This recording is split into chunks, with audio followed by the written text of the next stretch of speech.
성도 여러분 안녕하십니까? 함께 말씀의 문을 열고 하나님의 음성을 듣도록 하겠습니다. 기독 교문사에서 발행한 가장 절망적일 때 가장 큰 기쁨을 주시는 하나님이란 책이 있습니다. 절망 중에 하나님을 만나서 희망을 갖게 되고 기쁨을 누린 사람들의 107가지 이야기가 나오는 책입니다. 그 중에 많은 사람들의 어리석은 생각 혹은 지혜들을 모아서 몇 마디로 정리해 놓은 것이 있습니다. 그것을 잠시 소개해 드린다면요, 가장 좋은 날은 오늘이다고요. 가장 하기 쉬운 일은 뭐냐면은 나의 잘못을 찾아내는 것입니다. 가장 소용이 없는 재산은 자존심입니다. 가장 큰 실수는 자기 포기입니다. 가장 큰 파산은 열정을 잃는 것이다 등의 글이 나옵니다. 그 중에 가장 큰 핸디캡은 공포다라는 말이 소개되어져 있습니다. 여러분, 오늘 나에게는 감히 남들에게 쉽게 드러내지 못하는 어떤 핸디캡이 있을까요? 인생을 살아가면서 우리는 보통 사람들로서 어쩔 수 없이 이런저런 핸디캡을 가지게 되는데요. 요즘 사람들이 물질에 대해서 굉장히 핸디캡을 가지고 있습니다. 건강, 외모, 환경, 그 다음에 무슨 백, 학벌 이런 등등을 핸디캡을 가지고 있다라고 이야기합니다. 또 우리 사람들에게는 이런 일반적인 것 말고도 정신적인 핸디캡이 있는데 그것은 바로 공포 혹은 두려움이라고 하는 것입니다. 이 모든 핸디캡 중에 가장 큰 핸디캡이 바로 공포라고 한다면 여러분들은 K 동의하시겠습니까? 걱정이 많은 세상을 우리가 살아가고 있습니다. 티벳 사람들의 격언 중에 하나가 걱정을 해서 걱정이 없어진다면 걱정이 없겠네. 걱정으로 걱정이 없어지지 않는다는 그런 격언이 되겠습니다. 성경은 우리에게 약속합니다. 이 성경 안에는 365번의 분명한 약속, 영어로 Don't be afraid, 즉 두려워하지 말아라. 365번의 이 두려워하지 말라라는 약속이 성경 안에 있기에 매일 하루에 한 번씩 이 약속의 말씀을 우리가 읽기만 한다면 두려움과 공포는 우리의 삶에서 분명 사라지게 될 것입니다. 부디 우리의 눈을 예수 그리스도께 고정하고 담대히 앞으로 나아가는 하나님의 백성들 되시기를 간절히 바랍니다. 저는 오늘 여러분들과 함께 창세기 22장 1절에서 14절을 본문으로 우리의 길을 예비하신 하나님이라는 제목으로 말씀을 나누도록 하겠습니다. 창세기 22장 1절과 2절입니다. 그 일 후에 하나님이 아브라함을 시험하시려고 그를 부르시되 아브라함아 하시니 그가 가로되 내가 여기 있나이다. 2절 여호와께서 가라사대 내 아들 내 사랑하는 독자 이삭을 데리고 모리아 땅으로 가서 내가 내게 지시하는 한 산 거기서 그를 번제로 드리라. 아브라함은 창세기 22장의 청천벽력과도 같은 여호와 하나님의 명령을 받기 전 사실 창세기 21장을 우리가 읽어보면 참으로 다양한 문제 가운데 얽매여 있는 아브라함의 가정을 우리가 발견할 수 있습니다. 이 아브라함에 일어났던 문제와 갈등은 21세기를 살아가는 여러분과 우리 현대인 사이에 깊이 와닿는 그런 가정 문제 이야기임을 우리가 이해할 수 있습니다. 아들 이삭으로 인하여 가정에 계속 날카로운 언성들이 담장 밖으로 흘러나오고 스트레스가 끊이지 않게 되었지만은 극적으로 이런 가정 내부의 문제가 해결됩니다. 또 대외적으로는 늘 이 아브라함에게 정말 아킬레스와 같은 경계의 대상인 거랄 지역의 왕인 아비멜렉과 상호 불가침 조약이 체결되어집니다. 그리고 오늘 우리가 읽었던 창세기 22장 1절 2절 그 일 후에 여기서 그 일 후라는 것은 바로 이런 두 가지의 배경, 즉 아브라함이 가졌던 가정 문제와 대외 문제가 모두 해결되고 평온한 가운데 자식 사랑의 재미에 푹 빠져 있을 때에 하나님이 나타나셔서 아브라함에게 아들을 드리라고 명령하실 것입니다. 여러분 정말 이 말씀이 정말 이해가 되십니까? 도대체 우리 하나님은 왜 이 약속의 아들 이삭을 이 순간에 여호와 하나님께 번제로 드리라고 명령을 하십니까? 어떻게 얻은 아들입니까? 정말 하나님 무슨 심보입니까? 그 쓸쓸한 그 썰렁한 가정에 이제 겨우 아들로부터 온기를 느끼고 인생이 살 재미가 생기는데 이 아들을 번제물로 바치라뇨. 아브라함 집에는 얼마나 많은 살진 소와 양들이 많은데요. 정말 하나님 앞에 드릴 재물이 없어서 이런 아들을 바치라고 하십니까? 여러분, 우리 하나님이 너무 잔인하다고 생각되지 않으십니까? 적어도 하나님 편에서 왜 이런 고통스러운 주문을 하셨을까? 한번 그 이유를 생각해 보시기 바랍니다. 그런데 제게 이런 생각이 떠올랐습니다. 그것은 바로 이것인데요. 하나님은 우리에게 세상의 것을 원하신다. 제가 한 번은 이런 이야기를 읽었습니다. 인도에 선교사 생활을 하는 한 미국인 선교사가 경험한 감동적인 이야기입니다.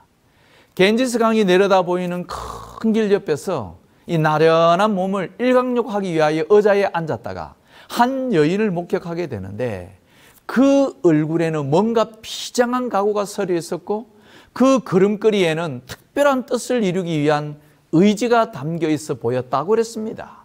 그리고 두 손에는 아들 둘의 손을 잡고 걸어가고 있었어요.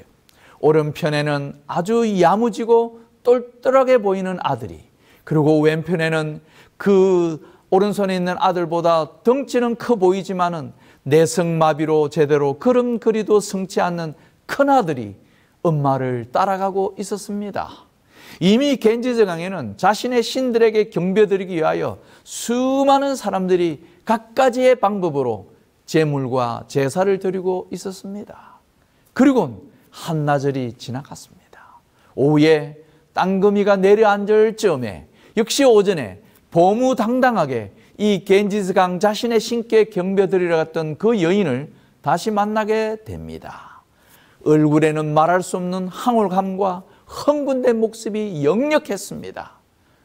선교사가 이렇게 묻습니다. 오늘 꽤 즐거우신가 봐요? 얼굴에 기쁨과 감동이 넘치는 걸 보니까 말입니다. 그러자 그 여인이 네, 오늘 제가 섬기던 제 신을 만나고 오기 때문입니다. 선교사가 다시 물었어요. 근데 아침에 갈 때는 두 아들이 있더니 지금은 어찌 한 아들밖에 없는지요? 그 여인을 따라갔던 두 아들 중에 한 아들은 그 여인의 신께 제물을 바쳐지고 한 아들만 남겨져 있었습니다. 그런데 그 남은 아들은 다름 아닌 내성마비로 자기 스스로 걸을 수조차 없는 아들이 남고 똘똘하고 영특해 보이던 아들이 보이지 않은 것이었습니다. 이어서 그 여인의 다음 말이 이 선교사의 가슴에 비수처럼 꽂히게 되었습니다. 우리는 우리의 신께 예배 드릴 때 항상 최고의 것을 드린답니다. 여러분이시여, 하나님은 오늘 아브라함의 최상의 것을 원하셨습니다. 하나님은 쓰다 남은 것을 원하시는 것이 아니에요. 왜냐하면 그분은 우리의 하나님이시기 때문입니다. 성경에 나오는 하나님의 복을 받은 사람들의 여러분 특징을 아십니까? 그들은 언제나 어디서나 하나님께 최상의 것, 최고의 것을 드렸던 자들인 것을 기억해야 합니다. 예컨대 니고데모, 그는 예수 그리스도의 그 장례를 위하여서 모략과 침향을 준비하여 드렸습니다. 마가 요한은 다락방을 하나님 앞에 구별하여 드렸고, 아리마대 요셉은 그가 묻힐 한 번도 사용한 적이 없는 이 돌무덤을 예수님을 위하여 내어놓았습니다. 여기 한 꼬마 소녀는 그 도시락을 준비하여서 예수님 앞에 기꺼이 드렸던 것을 우리는 압니다. 우리가 아는 것처럼 막달라 마리아는 예수님의 발을 씻길 때에 그의 향유를 깨트려서 부은 것을 봅니다. 삭개오는 예수님을 모셔드릴 때 그의 안방에 예수님을 모셨습니다. 한 가난한 가부는 그의 가지고 있는 전부의 재산, 곧 동전 그 한 잎을 예수님의 그 연복에 드리는 장면을 보는 것을 우리는 알게 됩니다. 사랑하는 성도 여러분이시여, 오늘 과연 나는 그리고 우리 가족들에게 가장 최상의 것이 무엇이라고 생각하십니까? 무엇이 가장 소중하고 가장 보배롭고 가장 존귀한 것입니까? 지금 주님의 최상의 축복을 받기를 원하신다면 모리아 산에 오른 아브라함의 심정을 헤아려 보고 이제라도 마음과 뜻을 다한 최상의 심령을 주님께 묶어 드리시게 되길 간절히 바랍니다. 두 번째, 우리가 오늘 여기서 배울 수 있는 교훈은 아브라함의 갈등은 무엇이며 아브라함이 어떻게 그 갈등을 극복했는지에 대한 부분입니다. 먼저 아브라함의 갈등은 아브라함이 여호와 하나님 명령을 받게 되었을 때 솔직히 인간적인 관점에서 바라본다면 어떤 마음의 갈등들이 일어날 수 있을까요? 첫 번째, 그에게는 신앙과 부성의 괴리로 인한 인간적인 갈등이 일어날 수 있습니다. 하나밖에 없는 외아들을 번제로 드리라니 이게 정말 말이 되는 것입니까? 두 번째는 신앙적인 갈등이 일어날 수 있었습니다. 이삭을 통하여서 하늘의 별과 모래처럼 변성하게 되리라고 하신 하나님의 그 아들을 어떻게 그 명령에 순종하여 드릴 수 있겠습니까?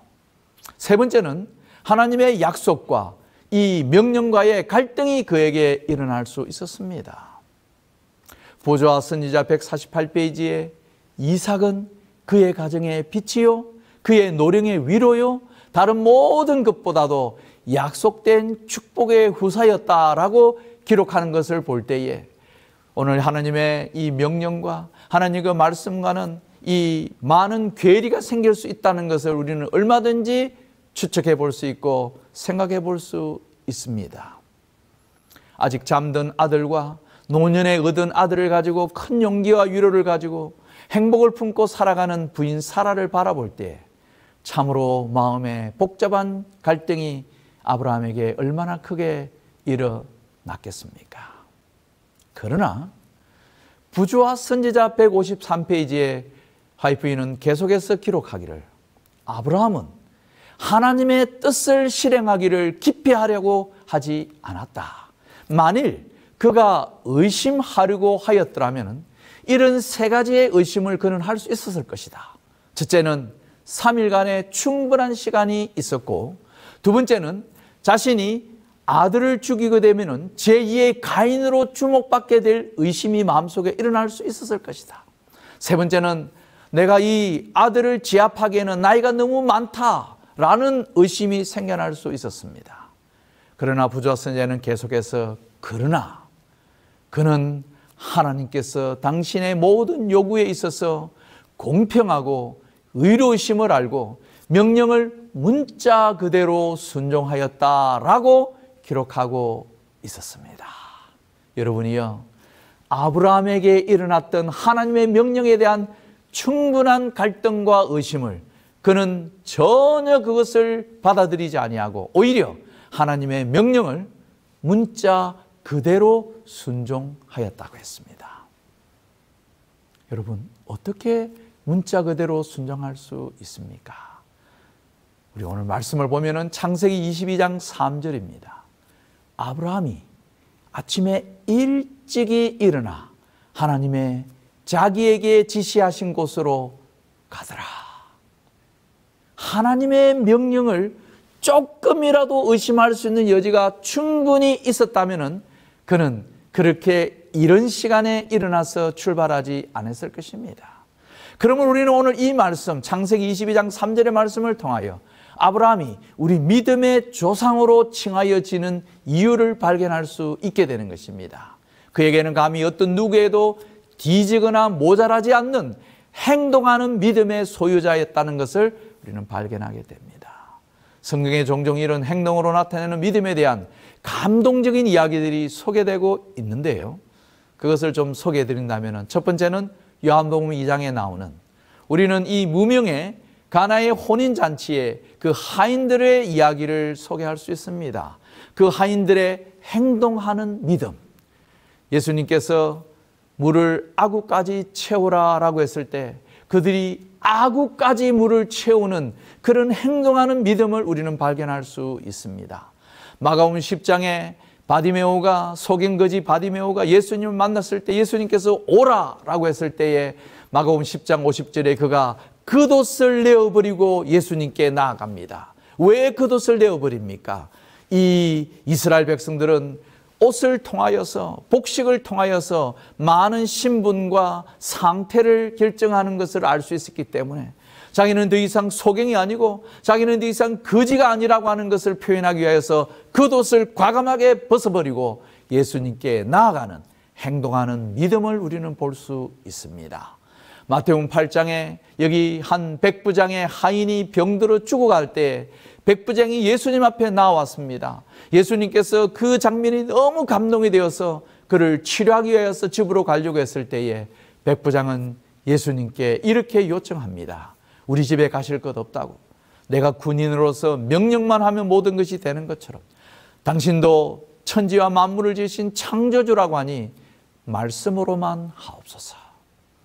세상에 이만한 믿음을 예수님께서 보지 못했다라고 말씀합니다.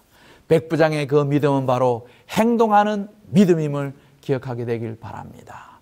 마가복음 5장에 12년 동안 혈류병에 걸린 여자가 예수님 옷자락이라도 만지면 내가 병이 낫겠다라고 해서 사람들을 뚫고 가서 예수님의 옷자락에 손을 댑니다.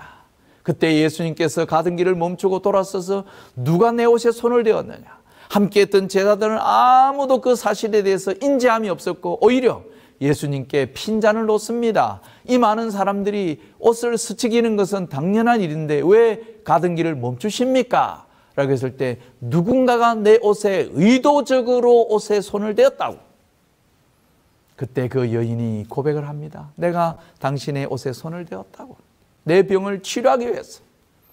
그때 그 여인이 가졌던 행동하는 믿음이 뭐였습니까? 마가복음 5장 28절에 내가 그의 옷에만 손을 대어도 구원을 얻으리라. 사랑하는 여러분, 아브라함은 어떤 사람입니까? 그는 우리와 다른 전혀 감정이 없는 사람입니까? 어떻게 이 청청병력 같은 하나님의 명령, 나이가 100세에 낳은 아들을 키워서 하나님께 산채로 제물로 바칠 수 있단 말입니까? 여러분들이시여, 우리가 오해하지 말아야 할 것이 있는데 아브라함, 그에게도 우리와 똑같이 시련과 갈등 속에 번민하는 한 인간일 것이며 또 마음에 이런저런 의심의 구름들이 생겨날 사람이라는 것입니다. 그럼에도 불구하고 그는 특별한 갈등 극복의 확신, 그것이 그의 마음속에 혹은 그의 믿음 속에 있었다는 것을 기억하면 좋겠습니다. 창세기 22장 8절입니다. 아브라함이 가로되 아들아, 번제할 어린 양은 하나님이 자기를 위하여 친히 준비하시리라. 여러분이시여, 하나님이 친히 준비하시리라. 아브라함에게는 철저하게 하나님을 신뢰하는 믿음을 가졌음을 1절의 말씀을 통하여 알 수 있습니다. 그는 이것을 믿었던 것입니다. 뭔지는 모르지만은 나아갈 때 하나님이 하실 것이라는 그에게 자리 잡고 있는 것입니다.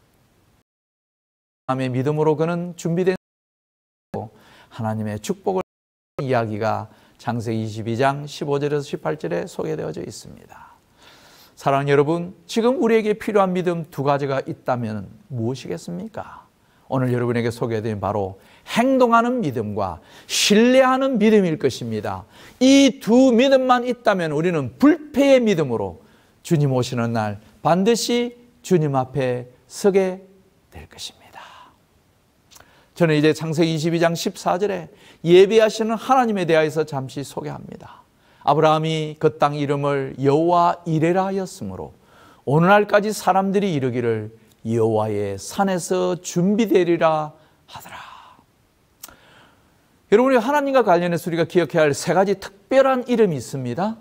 우리의 과거의 삶과 관련해서 에벤에셀, 즉 여기까지, 과거의 내 모든 삶의 출발에서부터 오늘 여기까지 우리를 인도하시는 에벤에셀의 하나님을 기억하시게 되길 바랍니다.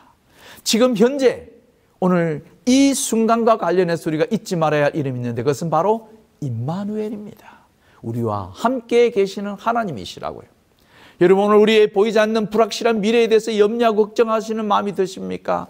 오늘 우리의 미래와 관련해서 우리가 잊지 말아야 할 이름 바로 여호와 이레인 것입니다. 여기 창세기 22장 14절에 소개하고 있는 우리의 앞날을 예배하시는 하나님, 이 세 가지만 오늘 우리 성도님들의 가슴에 분명히 새기고 앞으로 나아가신다면 어디를 갈지라도 혹은 누구를 만날지라도 반드시 우리 하나님의 자랑스러운 백성들이 될 것을 저는 믿습니다.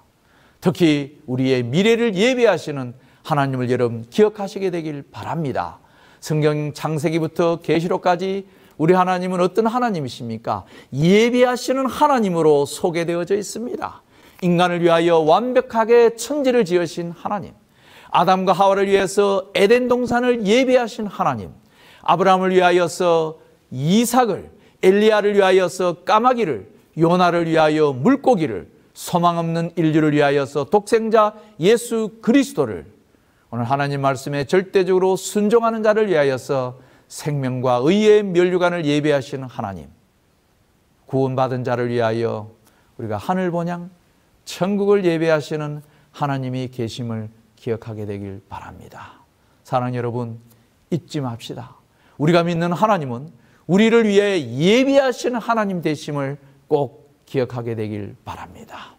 저는 오늘 마지막으로 여호와 이레를 믿는 자의 특징 3가지를 소개합니다. 여호와 이레를 믿는 우리 재림 성도들은 첫째, 미래를 염려하지 않습니다. 우리가 쌓아놓은 것이 있어서 혹은 안정된 것이 있어서가 아니라 예배하시는 하나님을 믿기에 우리는 염려하지 않는 믿음을 가지고 사는 것입니다. 두 번째는 기꺼이 헌신하는 재림 성도. 아브라함이 기꺼이 아들을 드릴 수 있었던 것은 여호와 이레를 믿었기 때문입니다. 마태복음 6장 33절에 먼저 그의 나라와 그의 의를 구하라. 그리하면 이 모든 것을 너희에게 더하여 줄 것이라는 이 말씀의 원리를 기억하게 되길 바랍니다.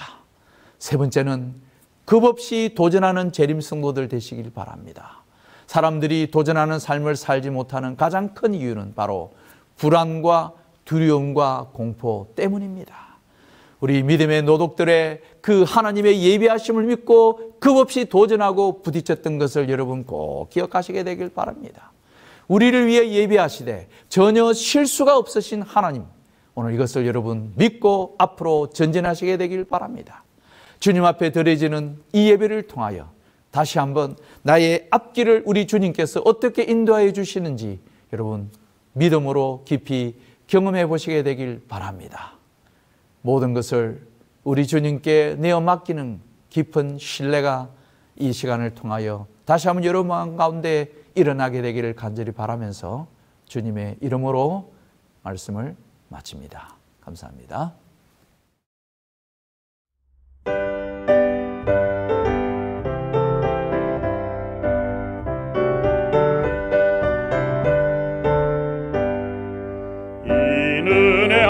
증거하니 보여도 믿음만을 가지고 선을 걸으며 이 귀에 아무 소리 아니 들려도 하나님의 약속 위에 서리라.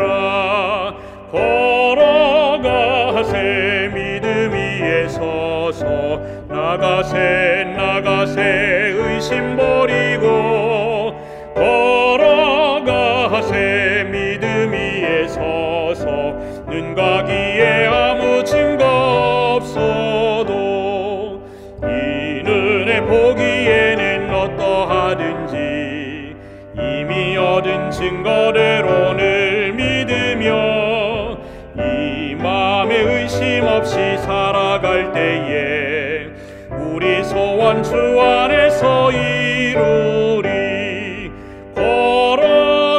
걸어가세 믿음 위에 서서 나가세 나가세 의심 버리고 걸어가세 믿음 위에 서서 눈과 귀에 아무 증거 없어도 당신의 거룩함을 두고 맹세한 하나님의 언약하심 진실하니 그 귀한 모든 약속 믿는 자에게 능치 못할 무슨 일이 있을까.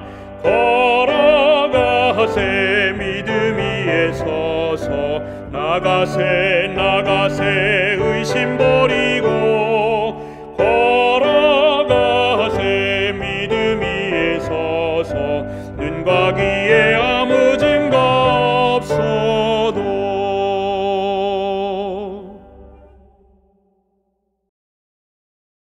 자비하신 하나님 우리 아버지, 오늘 우리의 갈 길을 밝히 보여주심에 감사드립니다. 우리의 구원이 처음 믿을 때보다 훨씬 가까워졌음을 깨닫는 믿음 주심에 깊이 감사드립니다. 오늘 아브라함에게 임한 말할 수 없는 시련과 위기 가운데서 여호와 하나님의 명령과 그 말씀 앞에 조금도 흔들리지 않고 행동으로 보인 그 믿음을 닮아가게 하여 주옵소서. 자신의 생명과 다름없는 아들 이삭을 하나님께 번제로 드리라고 할 때에 하나님께 최고 최상의 것을 구별하여 드리고자 했던 그 의심과 어둠이 전혀 가미되지 않는 신뢰하는 믿음을 유업으로 받게 하여 주시옵소서. 이제 우리의 과거의 삶을 여기까지 인도하여 오신 에베레셀의 하나님, 지금도 살아계셔서 우리와 더불어 동행하시길 기뻐하시는 임마누엘의 하나님, 이제후로 장차 다시 오실 우리 주 예수 그리스도 나타나시는 날까지 우리의 모든 것을 예비하여 주시는 여호와 이레의 하나님께 찬양과 영광을 돌리며 우리의 목자장 되시는 예수 그리스도의 이름으로 기도합니다. 아멘.